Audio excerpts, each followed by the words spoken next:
Good morning, good morning, good morning, good morning, great morning. From Tobin at the Jungle Temple, I have some amazing news. Um, in May, I posted a few videos about this.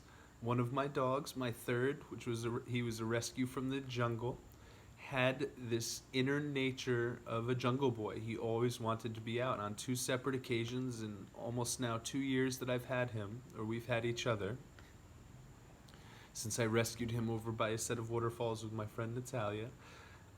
He has decided to just go. Like, at times, I would let him roam free because I felt bad. He grew up in the jungle, and to kind of confine him to a house was not fair. But at times, he would go and kind of wander the jungle for a month or two at a time, and friends would see him, and they'd call me, and we'd find him back.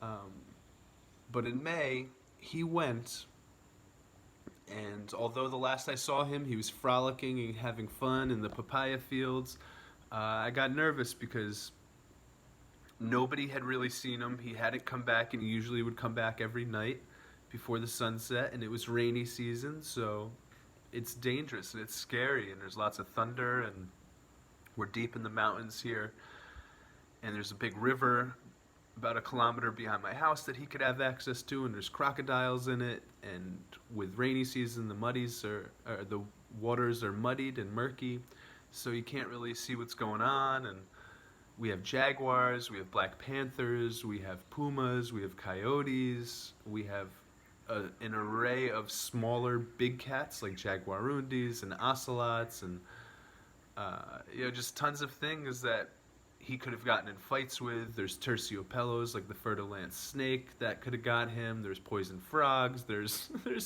a slew of things that could have taken him out. But this week, I step outside my house 2 days ago, I think, in the morning, and I look to my right, thinking I'm seeing the movement of a baby cow. But nope, it's Simba staring right back at me. And for the following 2 days, up until yesterday, basically, he was hanging around the neighborhood, I guess gaining trust and awareness that he was back somehow. May, June, July, August, and it's now September. So he was gone at least 4 months out in the jungle, living alone. And as you'll see, he's back here, happy, smiley, very comfortable, living on a couch again, unscathed for the most part. He's got a little cut in his hand somewhere, and he's got some scraping underneath his neck, but that's healing because I'm using some medicine now. Which I think that stuff under his neck was because he was wet all the time and sleeping, and it just caused kind of a skin irritation. So, are you happy to be back, buddy? You are quite the miracle dog. I think you might be an angel. So this is Simba.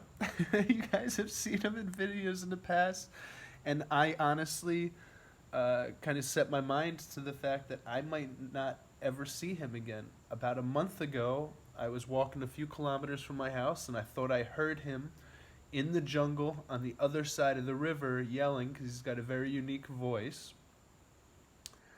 But I couldn't find him again after that, and I would go out. I went out probably 5 times at least over to the river and screamed his name so much that the farmers on the other side of the river probably thought I was a crazy person just yelling random letters together, Simba. And no, lo and behold, this little boy, this angel dog, somehow is a living miracle always, and found his way home. So I just wanted to update everybody. Simba is back on the farm. Simba is back at the Jungle Temple, sleeping on couches again, eating normal food and not hunting for his survival. But look at him, he's healthy. He's not even skin and bones like a lot of these homeless dogs in Costa Rica are. And he was essentially a street dog, a homeless dog for 4 or 5 months. So he was eating well somehow. Hunting, foraging. Jasmine, my little black one, taught him to hunt lizards when he was living here. And I taught him to forage bananas and plantains and papayas and cherries and pretty much anything that grows that's edible in the jungle. So I imagine he took his skills and went on like a Boy Scout trip and survived. through rainy season. This is like the tough season to survive. And he did it. And now he's back. Obviously, as you can see, very relaxed and comfy, and probably making up for a lot of sleepless nights that he was running around trying to find salvation from the storms. But Simba is back. Daddy kisses. Simba is back.